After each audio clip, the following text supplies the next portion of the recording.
오늘 우리가 함께 보실 말씀은 누가복음 12장 49절에서 59절까지 말씀입니다. 내가 불을 땅에 던지러 왔노니 이 불이 이미 붙었으면 내가 무엇을 원하리요? 나는 받을 세례가 있으니 그것을 이루어지기까지 나의 답답함이 어떠하겠느냐?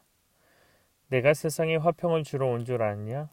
내가 너에게 이르노니 아니라 도리어 분쟁을 하게 하려 함이로다.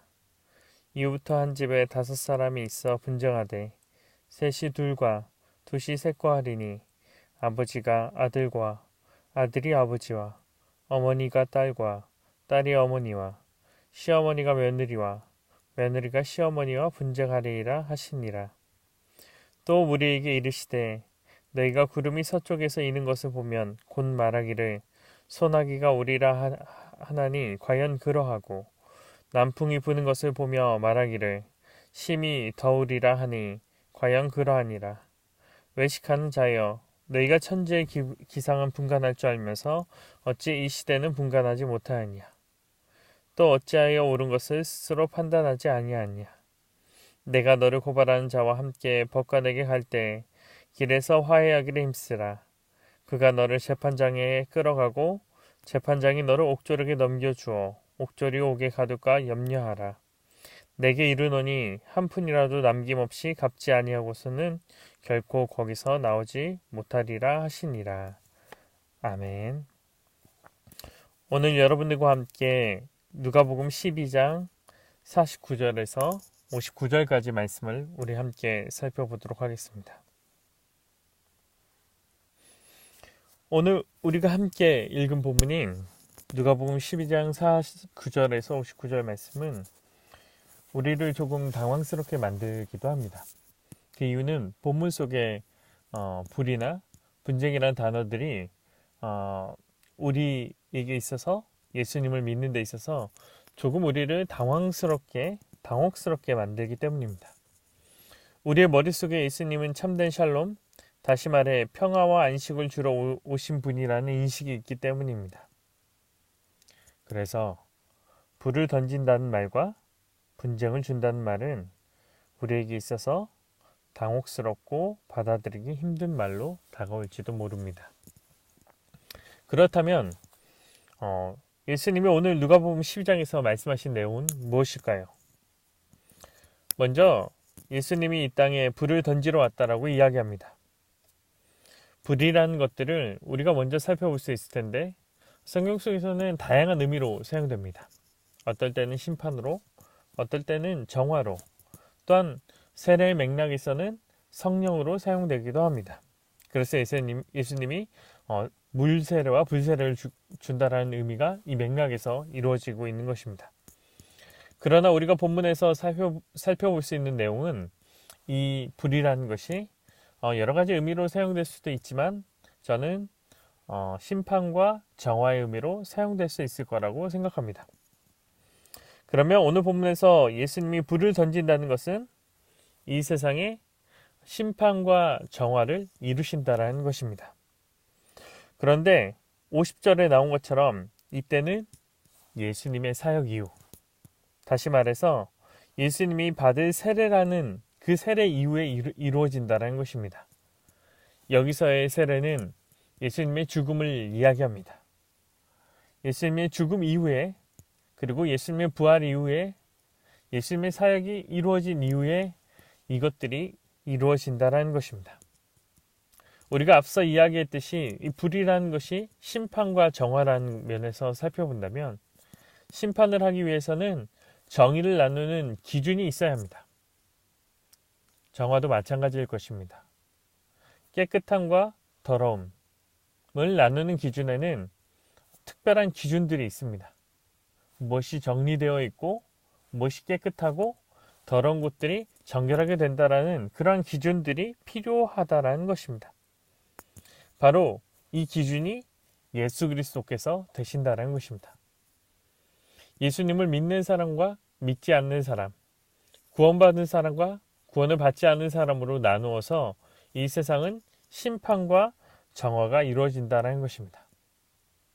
심판의 기준으로 보았을 땐 예수님을 믿는 사람과 믿지 않는 사람, 정화의 기준으로 봤을 때도 예수님을 믿는 사람과 믿지 않는 사람으로 나누어 믿지 않는 사람들에게는 심판이 임하게 될 것이고, 또한 그 전에 정화의 관점에서 믿지 않는 사람에게는 예수 그리스도를 통한 정화가 필요하다라는 것입니다. 또한 이어서 이 기준이 존재하기에 세상은 분쟁이 일어날 수밖에 없는 것입니다. 오늘 본문에서 예수님이 자신이 화평이 아니라 분쟁을 주러 왔다라고 이야기합니다. 그렇다면 예수님은 단순하게 이 땅에 트러블 메이커로 오신 걸까요? 아닙니다. 예수님이 이 땅에 오셔서 진짜로 하시고자 하는 일들은 평화를 주는 것입니다. 화평을 주는 것입니다. 그런데 왜 예수님은 오늘 본문에서 우리에게 분쟁을 주러 왔다라고 이야기하신 걸까요? 바로 이 기준 때문입니다. 앞서 이야기한 것처럼 우리가 이 세상을 살아가는 데 있어서 판단 기준은 예수님입니다. 예수님이 판단 기준이 되기 때문에 세상의 다른 기준은 이 예수님의 기준과 충돌할 수밖에 없습니다. 그렇지 않나요? 예수님의 말씀대로 사는 것과 세상의 정욕대로 사는 것은 당연히 양립할 수 없습니다. 양립할 수 없다는 말은 둘 다 가질 수 없다는 것입니다. 우리가 한쪽 발을 이쪽 발에 놓고 한쪽 발을 저쪽 발에 두는 마치 경계선 위에 서 있는 그리스도인이 될 수 없다는 것입니다. 오히려 경계선 위에 서 있는 그리스도인은 예수님을 믿는 것이 아니라 믿지 않는다라고 표현하는 것들이 훨씬 더 적합할 것입니다. 결국 세상은 예수님의 기준과 가치대로 살아간다라고 하면은 세상과의 분쟁, 갈등은 당연할 것입니다. 세상에 적당한 길이란 없습니다. 그리스도를 따르며 세상을 따르는 길은 없습니다. 오직 예수 그리스도의 진리의 길이 아니면 세상의 길이기 때문입니다. 이 점에서 우리는 참된 피스메이커가 되기 위해선 먼저 트러블 메이커가 되어야 합니다. 세상을 살아가면서 적당한 위치, 적당한 자리에 존재한 자가 아닌 그리스도인의 자리를 지키기 위해서, 그리고 이 땅에 참된 평화를 이루기 위해서는 우리는 먼저 피스메이커가 되기 위해 트러블 메이커가 되어야 된다는 것입니다. 그렇다면 우리가 할 수 있는 길은 무엇일까요? 바로 이 세상에서 분별력을 가지는 것입니다. 이런 트러블 메이커가 되기 위해선, 또한 이런 피스메이커가 되기 위해서는 분별력이 있어야 됩니다. 예수님의 기준이 무엇인지 분명히 알아야 되고 그 기준대로 세상을 분별하며 살아가야 됩니다. 우리의 세상 속 문화 가운데 교묘한 것들이 많이 있습니다. 심지어 교회와 그리스도인의 문화라는 것 자체에도 들어가 보면 이 분별력 없이 살아가기엔 힘든 것들이 많이 있습니다. 그렇기 때문에 우리는 분별력을 가져야 합니다. 본문 54절에서 59절은 이런 분별력에 대해서 이야기합니다. 우리가 세상을 살아가기 위해서는 이런 분별력이 필요하고 이 분별력을 가져야 된다라고 이야기합니다. 한번 생각해 봅시다. 우리가 어떤 물건을 사기 위해서라도 이런 분별력이 필요합니다. 어떤 물건을 살 때 우리의 모습을 생각해 보십시오. 우리가 어떤 물건을 사기 위해 전단지를 살펴보고 또한 인터넷의 최저 가격을 확인하며 또한 중고마켓에 가서까지 비슷한 가격에 혹은 더 싼 가격에 이 물건을 살 수 있는지 우리가 고민하고 고려하는 이유는 무엇입니까? 분별력을 갖기 때문입니다. 세상에서 어떤 물건을 사기 위해서 분별력을 갖는 것처럼 이 세상을 살아가는 그리스도인들에게선 분별력이 필요하다라는 것입니다. 이 점에서 제가 가지는 좌우명이 하나 있습니다. 바로 분별력 있는 어린아이가 되라는 말입니다. 이 말은 영국의 작가인 C.S. 루이스가 한 말입니다.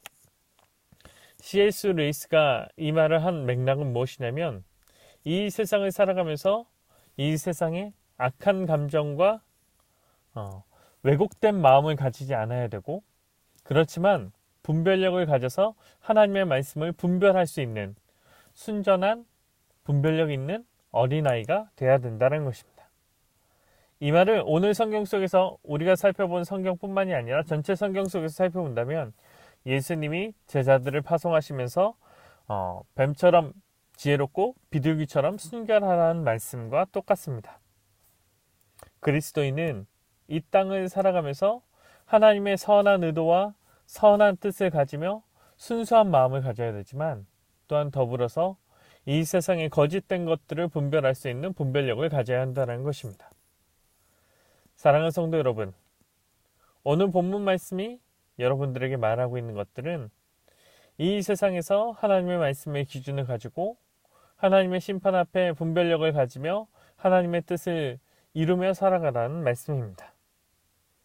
이 시간, 이 새벽에 우리 모두 다가 그런 분별력이 있는 그리스도인이 될 수 있길 바랍니다.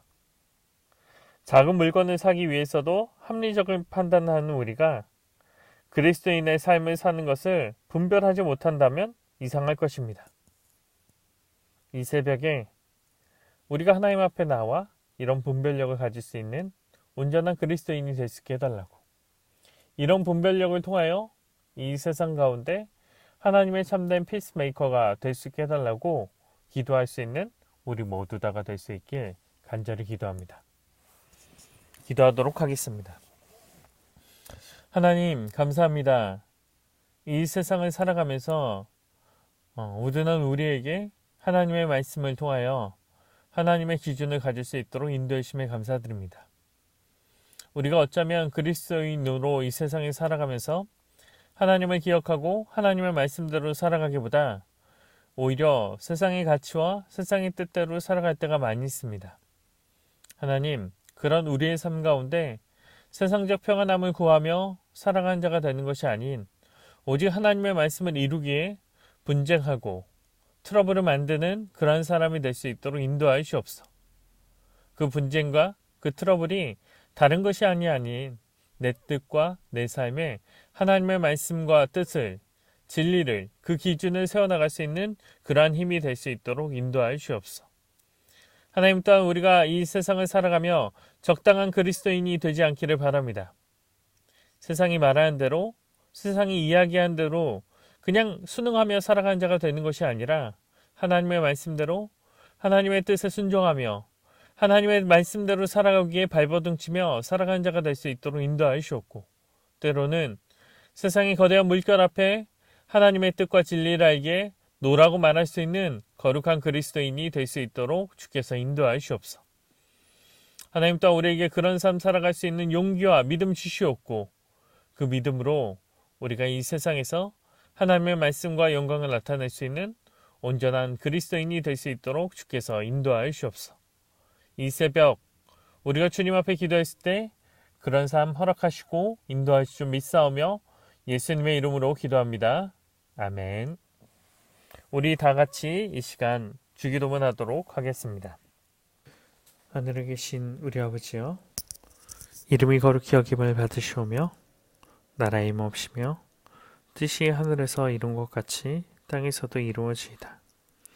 오늘날 우리에게 일용할 양식을 주옵시고 우리가 우리에게 죄진 자를 사하여 준 것 같이 우리의 죄를 사하여 주옵시고 우리를 시험에 들게 하지 마옵시고 다만 악에서 구하옵소서.